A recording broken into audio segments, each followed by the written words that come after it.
Hello guys, ipapakita ko lang sa inyo kung ano ang ginagawa namin dito sa Thailand. Ito, nagpunta kami sa grocery at natutuwa itong alaga ko kasi nakita nila yung robot na naglalakad dito sa loob ng mall.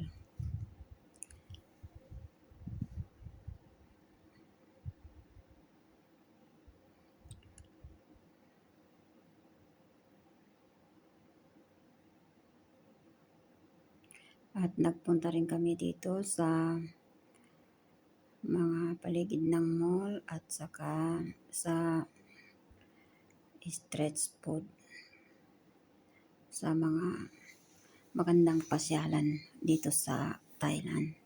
Ito yung street food nila na nagbebenta ng kung ano-anong mga pagkain. Nagbili rin kami dito ng mga kung ano-anong pasalubong at nagbili rin kami ng buko, juice at saka sticky rice.